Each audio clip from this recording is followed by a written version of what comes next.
இன்னைக்கு என்னோட ஹஸ்பண்ட் வந்து ஃப்ரிட்ஜை திறந்து பார்க்கும்போது மினியேச்சர் மேக்னெட்டை பார்த்தாரு. ரொம்ப அழகா இருக்கே ஏண்டி, எனக்கு பிடிச்ச குழிப்பணியாரம் ஒன்று செஞ்சு தரலாம்ல அப்படின்னு ஆசையாக கேட்டார். சரி குழிப்பணியாரம் தானே உடனே செய்கிறேங்க அப்படின்னு சொல்லிட்டு நம்ம வித்தையை மொத்தமாக இதுக்கு வந்து நான் தாய்க்கிளே எடுத்துக்கிட்டேன். அது கூட ஸ்டூடெண்ட் ஆயில் கலரை மிக்ஸ் பண்ணிட்டு பவுல் ரெண்டுத்தையும் ரெடி பண்ணி எடுத்துக்கிட்டேன். ஸோ இது மாதிரி மேக் பண்ணி தனியாக எடுத்து வச்சாச்சு.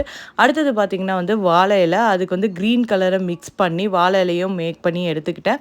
இதுக்கான தட்டெல்லாம் வந்து அமேசான்லேயே கிடைக்கும். ஸோ அடுத்தது வந்து குழிப்பணியார சட்டி வந்து ரெடி பண்ணி எடுத்துக்கிட்டேன். இது மாதிரி அழகா பவுலை மேக் பண்ணி வச்சுட்டேன். அடுத்தது வந்து குழிப்பணியாரம் அதுவும் ரெடி பண்ணியாச்சு. இப்போ பவுலுக்கு வந்து பிளாக் கலர் கொடுத்துட்டு குழிப்பணியாரமும் வந்து அதுக்கும் கலர் கொடுக்கணும். இப்போ வந்து நம்ம வாழை இலைக்கு கலர் கொடுத்துட்டு பிளேட்டுக்கும் வந்து அழகா ப்ரௌன் கலர் கொடுத்துட்டு இப்போ அந்த பவுல் ரெண்டுத்தையும் ஒட்டிட்டு குழிப்பணியாரத்துக்கும் டிசைன் பண்ணிவிட்டேன்.